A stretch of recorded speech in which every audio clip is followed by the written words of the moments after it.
Bismillahirrahmanirrahim.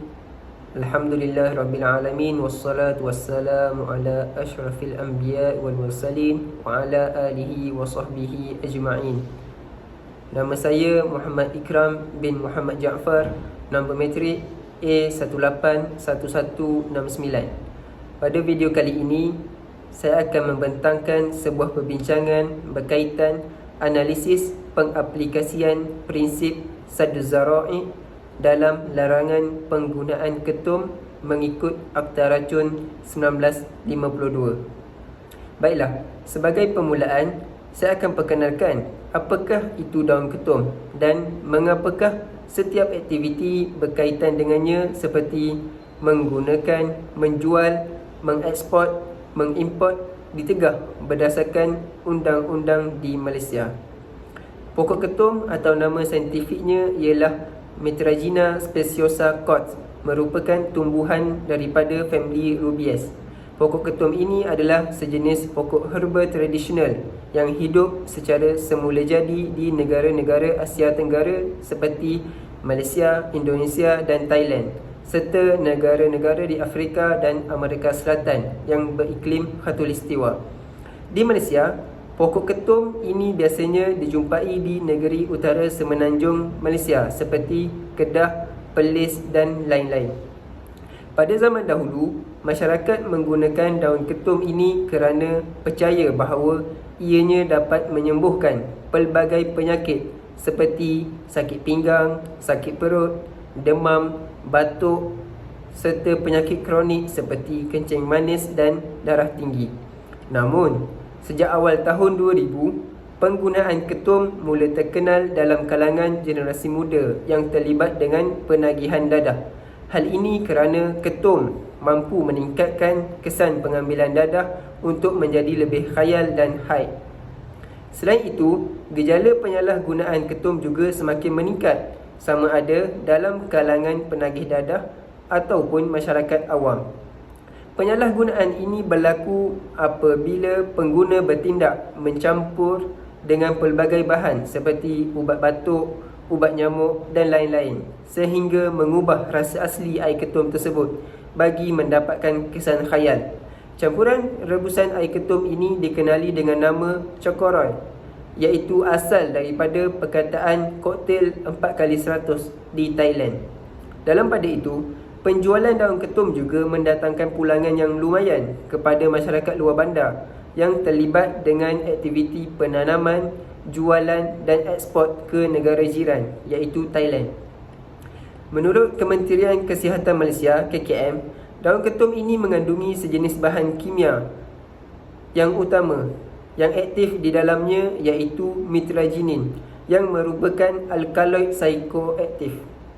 Faktanya, metraginin adalah bahan kimia yang dikawal di bawah peraturan-peraturan racun bahan psikotropik 1989 di bawah Akta Racun 1952.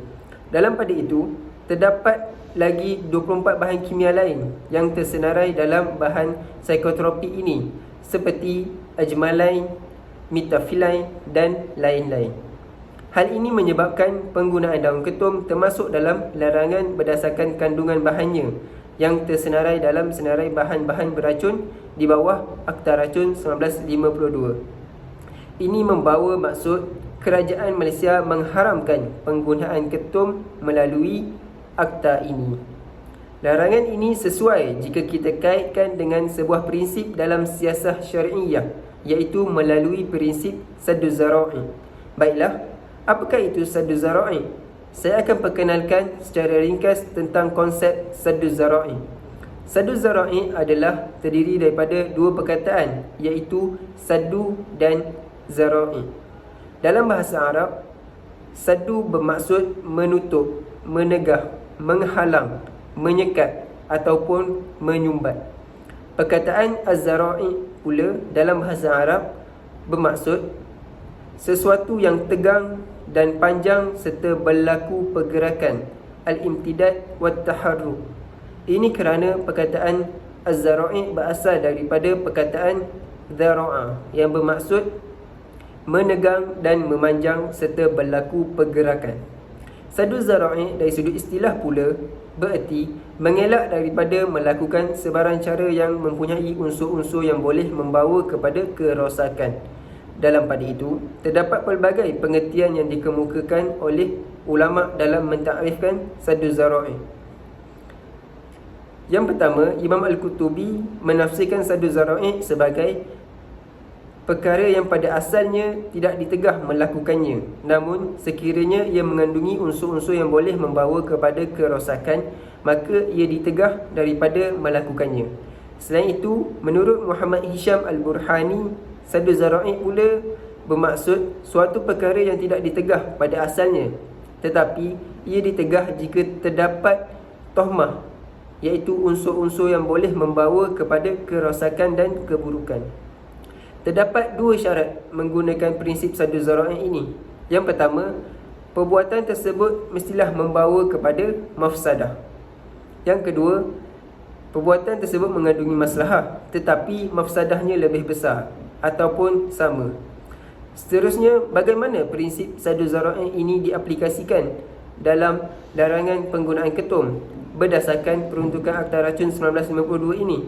Jika kita lihat kepada konsep saddu zara'i yang dijelaskan sebentar tadi, secara ringkasnya, saddu zara'i adalah prinsip dalam hukum Islam yang mencegah segala yang dapat membawa kepada perbuatan yang diharamkan.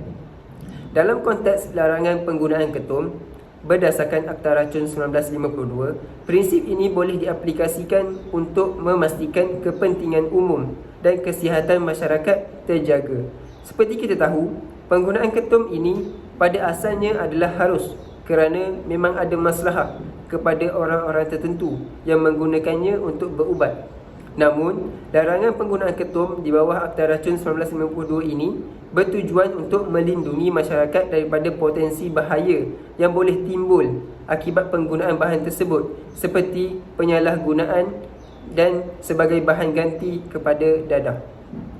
Selain itu, prinsip saddu zara'i juga boleh digunakan untuk membenarkan langkah-langkah tambahan yang boleh diambil oleh pihak berkuasa untuk mencegah penyalahgunaan dan risiko kesihatan awam.